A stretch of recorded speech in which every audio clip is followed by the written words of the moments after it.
काय सुदामे, आवडला का आंबा? घ्या 1-2 डझन. नाही, आम्ही अक्षय तृतीयानंतरच आंबे घेतो.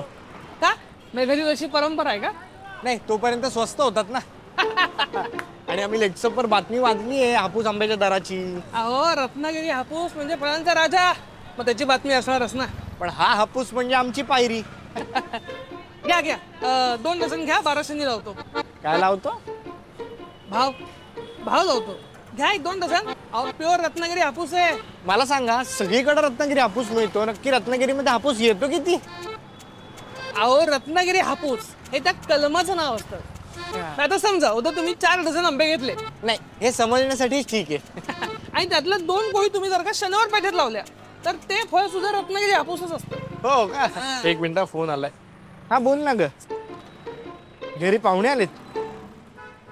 येताना आंब्याची पेटी आणू? तिकडे आहे तिकडनंच आणू? ठीक आहे. द्या 1 आंब्याची पेटी द्या. आज खाणार ना? बघू आता, पाहुण्यांनी ठेवलं तर खाऊ.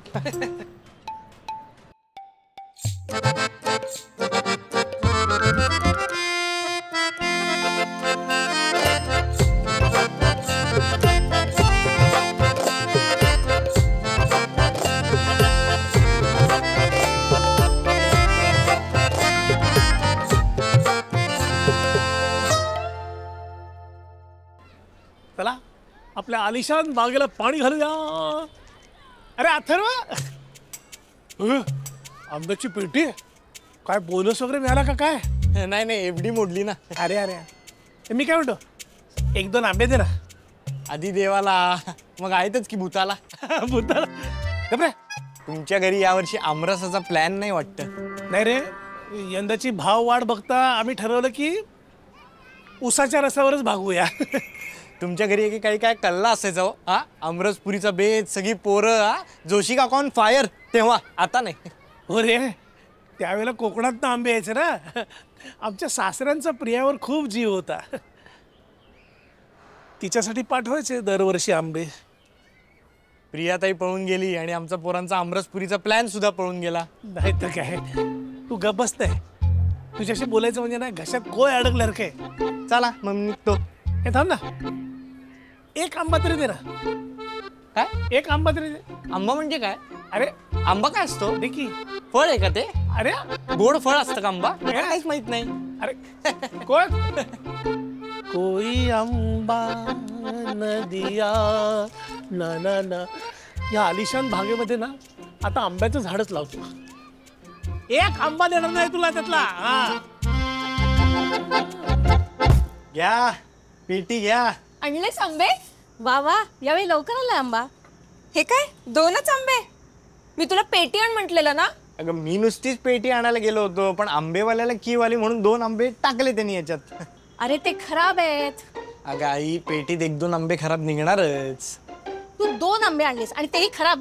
अगं आई, अस्सल रत्नागिरी हापूस आहे, अस्सल रत्नागिरी हापूस. खाली कोय लावू, झाड मोठं झालं की त्याचे आंबे खाऊ. ते बघायला मी जिवंत असायला पाहिजे ना. पण ईशा मावशीच्या घराच्या बाहेर कसलं मस्त आंब्याचं झाड आहे ना आई. ए, तुम्ही तर सांगायचं तुम्ही दरवर्षी आमरसपुरी खायला तिच्याकडे जायचा. आपण तर नाही गेलो कधी. मी कुकर लावणार. ह्यांना काय झालं? मामा? अथर्व, कसा आहेस तू? आई, अगं बघ कोण आलं. मामा आलाय, मामा. अरे नुसता मामा नाही आलाय, आंबे घेऊन आलाय. आंबे अख्खी पेटी. कोकणातलं आहे मी. आमच्या कुटुंबातल्या एका नगासाठी नगावर आंबे आणेन. पेटी घेऊन आलोय. वा वा वा. आंब्याची वा वा. आंब्याची पेटी घेऊन आलोय. वा वा.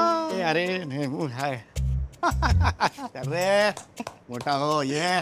रुचा, हे जे आंबे असतात कोकणातले, ते असे असे डायरेक्ट नसतात दाबायचे. नाही तर बघ, तो मुंबईचे ट्रेन्स असतात बघ, त्यात कशी माणसं बासा बाहेर असतात, तसा अख्खा आंबा खाली पडतो. पद्धत असते बाळा ती. कसं असतं, असा आंबा धरायचा आणि हे बघ असा गर सगळा दाबून दाबून दाबून दाबून एकजीव करायचा. आणि मग त्याचं हे जे बोंडूक आहे, बोंडूक म्हणजे तोंड, त्याचं हे देठ काढायचं आणि मग हा असा ये पिळायचा. लक्षात आलं? काय ताई शिकवलंच का नाही तुला? म्हणजे काय? मामा, हा आंबा कुठला आहे रे? हा खायचा. माझे विनोद आता तुम्ही करणार आहे का? म्हणजे आंब्याची जात कुठली? अच्छा, जात. हा चोरटी आंबा. चोरटी आंबा म्हणजे? गंमत असते या जातीची. म्हणजे कोकणात काय, अशी अनेक आंब्याची झाडं असतात, त्यांनी कोणी वालीच नसतं. येणारे जाणारे दगड मारतात, आंबा खाली पाडतात आणि शेकड्याने विकतात. तो हा चोरटी आंबा. यात अनेक प्रकार असतात बरं का. म्हणजे रायवळ असतो, हापूस असतो, त्यानंतर तो बेटकी नावाचा कुठला तरी एक आंबा असतो. अशा अनेक आंब्यांच्या जाती असतात. आणि गावात जेव्हा जत्रा होते ना त्यावेळेला गावजेवण असतं. हेच आंबे असतात. याचा आमरस असतो असा मस्त पिळून बिळून करत. मजा असते वेगळी. काय मजा यायची ते गावच्या झाडात. मजा केली रे अथर्व, तुला सांगतो. तुला आठवते का मामा एकदा मी जत्रेत हरवलो होतो, केवढा बेचैन झाला होतास तू. अरे मी सोड, ईशा मावशी एवढी बेचैन झाली होती तुझी. रडून रडून घर डोक्यावर घेतलेलं होतं. मी शेवटी तिला म्हटलं अरे जाऊ दे, झालं ना, देवाचा कौल समज, हरवलाय ना अथर्व, जाऊ दे ना, कशाला ती चूक दुरुस्त करते. पण मग हा सापडला कसा? पोलीस स्टेशनला पोलिसांना सापडला. पोलीस पण ना, खरंच सांगतो ना. नाही, नाही, अरे गंमत करतोय मी. पोलिसांच्या त्या पोलीस स्टेशनवर बसला होता आणि सारखे प्रश्न विचारत होता. हे असं कसं पोलीस काका, हे असं कसं. शेवटी ते कंटाळले आणि म्हणाले याला आत्ताच्या आत्ता घरी सोडून या. डिलिव्हरी केली, घरपोच. काय सांगताय? मजा असते ना बाबा. सुट्टीत आम्ही मामाकडे गेलो की हाच आम्हाला पोहायला घेऊन जायचा. अरे पोहायला मजा असायची वेगळी ती. तुला आठवते का, एकदा हा भोपळा लावायचा आणि विहिरीत मी ढकलायचो त्याला. मामा नको त्याला म्हणलं पाण्यात चाल खाली. खाली पडायचा. एकदा कासवानी गुदगुल्या केल्या होत्या पायाला, तळपायाला. असा हसत होता पोत. याला बघून आम्ही वर हसत होतो. मजा असायची वेगळी. पपईच्या देठाचा स्ट्रॉ करून हा आम्हाला नारळ पाणी प्यायला द्यायचा. आठवते सगळं तुला? जाईतनं करवंद तोडून आणायचा. एकदा तिथं साप सापडला तर त्यांनी हा साप माझ्याच गळ्यात टाकला होता. साप काय भेदरला होता त्याचा चेहरा बघून. आणि घरी येऊन आईचा मार खाल्ला होता. पण मजा मजा असायची. केळीच्या पानात जेवण, आजीच्या हातचं लोणचं, मावशीच्या हातचे मिरगुंड, फणसाची भाजी, गरम गरम पोळ्या आणि आमरस पातेल्यात नाही बर का, बाटलीत. माझ्या आमरस वाटीच्या मापानी नाही बर का, लिटरच्या मापानी.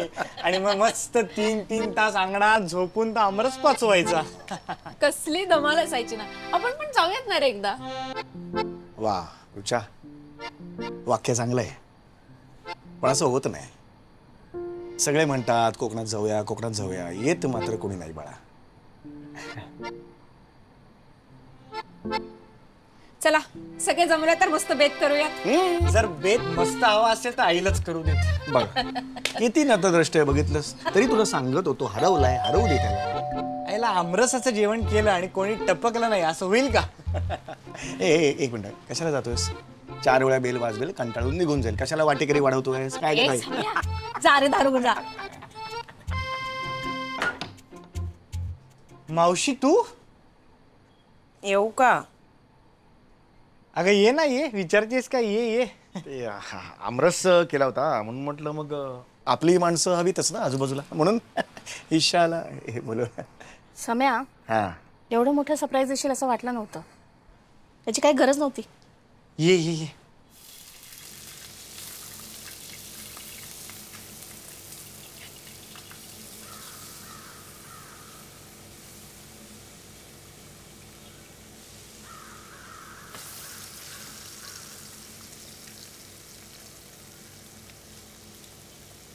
ए ताई, मिरगुंड आणली, ती पण तळूया का?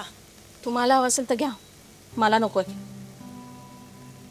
तुला आवडतात म्हणून आणली ग, माझ्या हाताने बनवून. नको, एकदा ठसका लागला तेवढं पुरे. ए ताई, गैरसमज झाला होता ग माझा, सॉरी ना. मला त्याविषयी काहीही बोलायचं नाहीये. ठीक आहे, आपण वेगळ्या विषयावर बोलूया. तुला माहितीये काय झालं होतं ते? ताई, मला माहिती आहे काय झालंय ते. आता किती वर्ष तू जखमेवरची खपली उकरत बसणार आहेस आणि काय होणार आहे? जखम बरी होणार आहे ताई? मान्य आहे ताई, तिची तुला एक गोष्ट खटकली, पण तिच्या बरोबर घालवलेले हजारो सोनेरी क्षण आहेत, ते कसे विसरतेस तू? ईशा,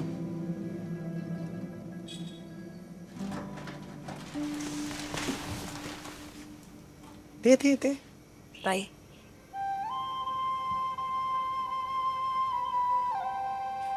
गुलकंद, तुला आवडतो ना माझ्या हातचा, म्हणून बनवला. खाऊन बघ ना प्लीज.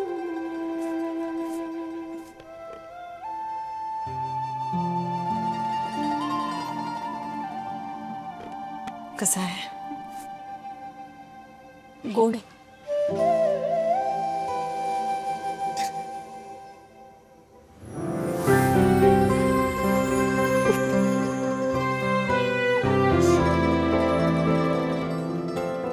वा म्हणजे फायनली कटप्पा आणि बाहुबली यांची भेट झाली तर. गपरे. ताई बघ अजूनही तशीच आहे ग ताई ही शेमडी. हा एक गपरे, तिला काही बोलायचं नाही. चला मस्त जेवण झालं नाही का?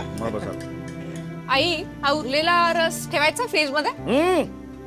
रस कधी फ्रीज मध्ये नसतो ठेवायचा, वाटायचा असतो. मला माहितीये हा रस कोणाला द्यायचा आहे. आलोच जरा. काय हे घ्या जोशी काका, आमरस. एवढा? घरी कोकणचा राजा आलाय ना, येतो.